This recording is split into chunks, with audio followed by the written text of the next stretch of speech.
continuation of the Hyrule series, where we look at the difficulty in game to see the fair or mean to the player and where to go in a meter. Hard being an utterly fair game, warm being fair with some me sections, brutal having a mix of both, Chili's mostly cruel past fair moments, and cruel when the game 100% hates you! If you want to see the start of the series, check out my previous video covering some of my brother's Zelda's levels. The game will be covered in Zelda 2, that's supposed to Black Sheep by the Zelda friend. Ah! That's not made by Nintendo! It doesn't count! Please don't remind me of this! Oh, anyway, Zelda 2 is seen as the Black Sheep because it's the most challenging game in the series and the only game in the series that's in a 2D plane. I consider the 2D plane the most essential part of this game's identity because it helps it stand out from every other game in the series, especially in combat and exploration. In terms of the difficulty, let's see if it comes from brutal enemy encounters or just the game being obscure, just like the original Zelda. The game begins with us in the palace with Zelda sleeping. Get ready to see this a lot when we get game overs. When we leave, see this game set action RPG with enemies just come out of nowhere to jump at you! This isn't very pleasant, but at least you can get XP to level up, and if you're lucky, you can cut the fairies that heal you. Early on, the enemies are super to go against and perfect to getting used to how they attack and defense in this game, as long as you don't let them gang up on you. Exploring the land here is way easier than the first game since some places will be blocked and other games will be dark. It helps that the overworld's easier to remember and the game's kinda linear.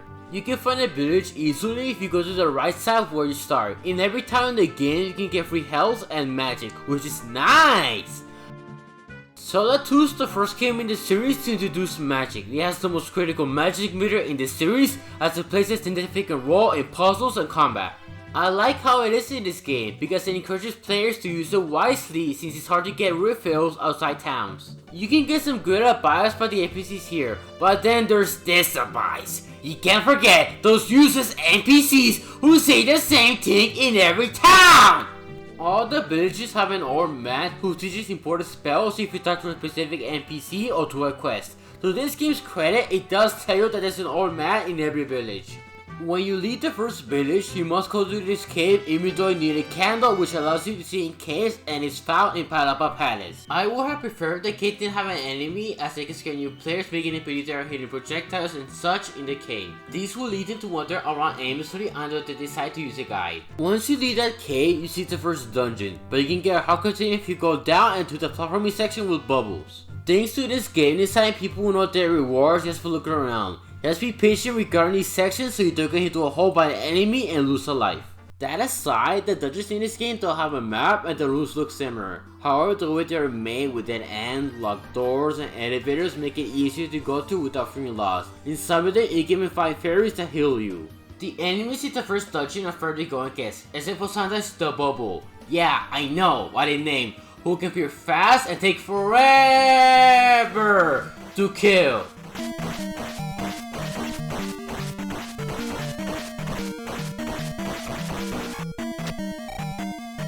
If you kill an enemy that doesn't focus on responding like Uzu and Bot, they are dead for good unless you get a game over. When you get a game over, you lose all your XP, which is perfectly fine. However, you start back where you started the game, even in dungeons, and if you cut XP back in the overworld, you can no longer get it, even if you go back to get it! This is cool design, since the game wants you to explore and find stuff, but it takes away from you for good just because you died, making it way harder to level up instead of relying on grinding or completing a dungeon.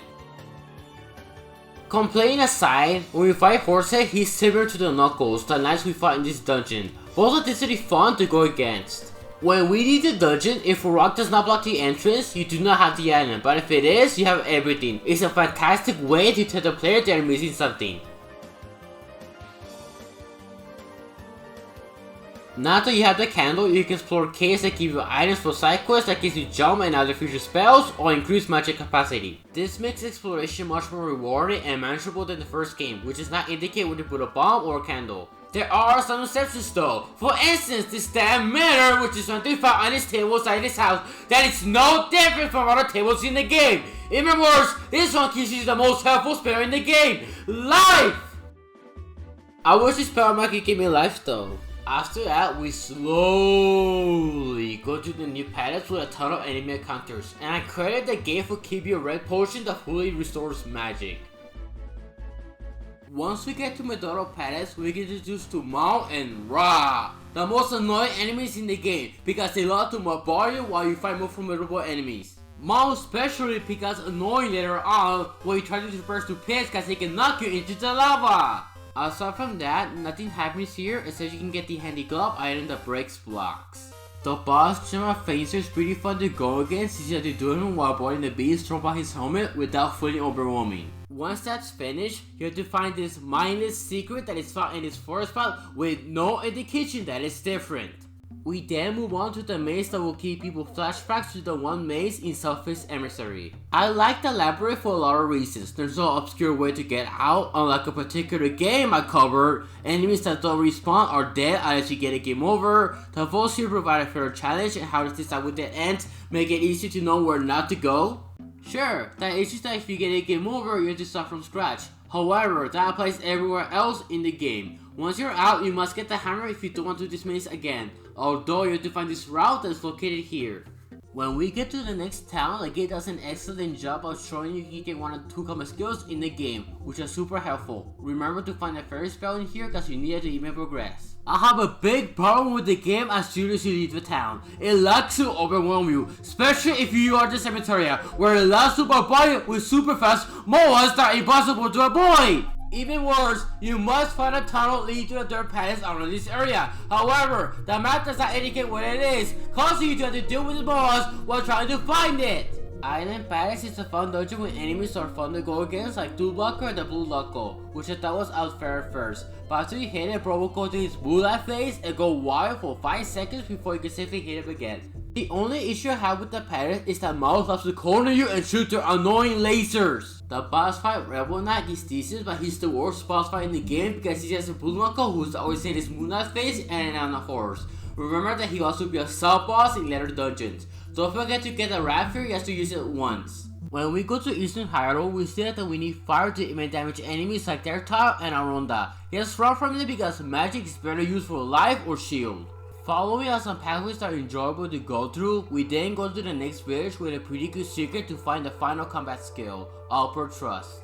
We then go to the maze island, which might initially look intimidating. Luckily, it isn't bad. It is even more enjoyable to go through than the last minute because if you look around, you rescue a child to get the reflect spell that you need to kill the Spanish boss with and kill these enemies that remind me of a particular code I won't mention here. You also find another magic container and a pathway you can use to avoid enemy encounters.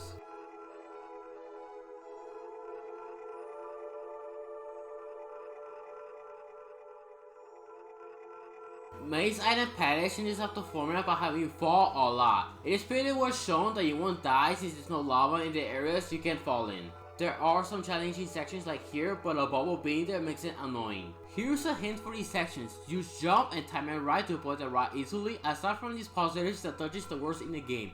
Why? To start, you can get soft lock here until you get a game over, which causes you to have to backtrack here.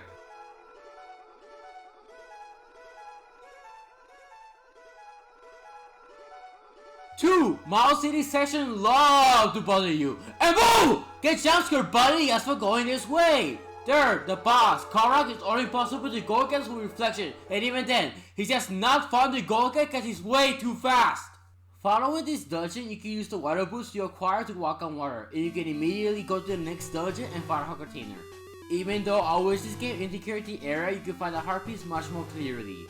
Palace on the sea is a forgettable palace with an annoying enemy called Mogul that you can't kill and it loves to get in the way when you try to run from it.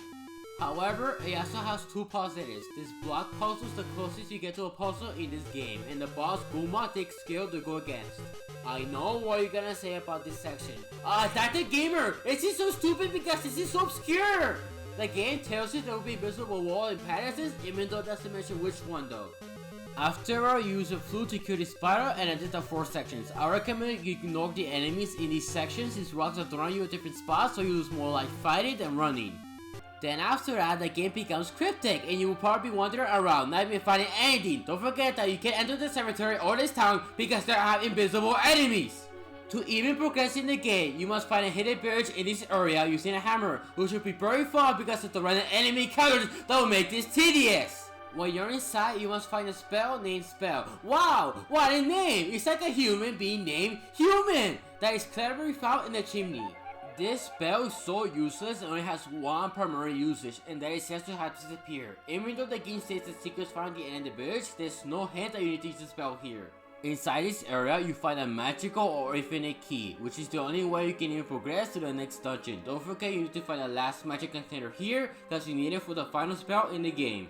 Once that's done, you use the flute in this area, which the game tells you to do. The Eye Rock Palace has the best boss fight in the game, Parva. It requires carefully calculating your position and determining the best attack method without getting set back to the lava. This dungeon is fair with a neat fairy part and enemies that don't annoy me. My only gripe is that it has some repeated sections from the previous palace and this invisible wall that forces you back!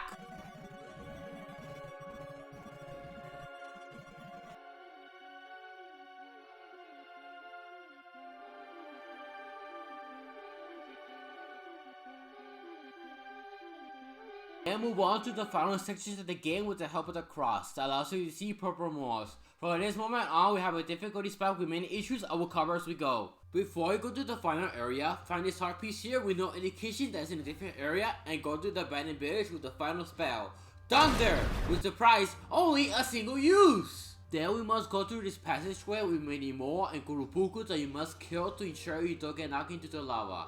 The problem is that there could be too much at once, or that actually get in the way when making your way by this fortress or when you're fighting a Geru. On the topic of fighting a Geru, we have these stupid short areas where you can fight them, but require you to take a hand and move on, or leave and come back, cause fighting them means you would have to take a lot of hits, or lose a life. After all of that, we reach the Great Palace, the last dungeon in the game. This is the only dungeon in the game that allows you to start here once you get a game over. Yay! This dungeon is my least favorite in the series for various reasons. 1. It has a lot of parts that can leave you soft-locked. 2. The maze requires a lot of trial and error.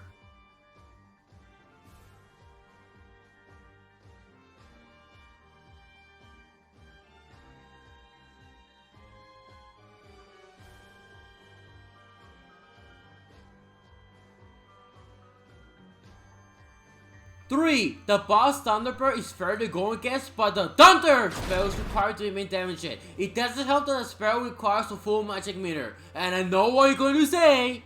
Well, why don't you grind for a magic bottle? First off, it will take a long time. And second, if you fall off here, there's only one enemy, and it's just hidden in a block. It also does not help that this dungeon has you using magic for shield, reflect, and light. 4. The Dark Link boss is the most usable boss in the game. 5. You can't forget this jump scare! Boom! The Great Palace has some positives, like new enemies that can take some time to get used to fighting, like Foka and Fokeru. The ones you used to fighting them are challenging yet fun to go against. After Dark Link is defeated, you get a way better ending than Mario Bros. Last levels, because he maybe doesn't get friend zone, and that concludes Zelda 2. Zelda 2 is not the black sheep of the franchise. None of the games in the series are. Sure, it has some cool moments, but it's fairer to Super Bros. Last levels. It has unique mechanics that change up the formula and make up its identity. Zelda 2 is a 7.5 out of 10 game. It goes in the warm portion in the hardcore meter, cause most of the game is challenging and reasonable. Still, there are sections with too many enemies and mazes that can soft lock you. This game is better than the first one because it's less obscure with its overworld. Sure, it is big here and then, but Zelda one's way too open and you'll be lost for hours.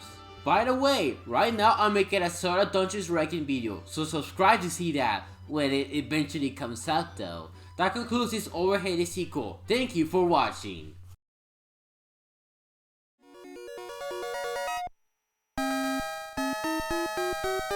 Ah!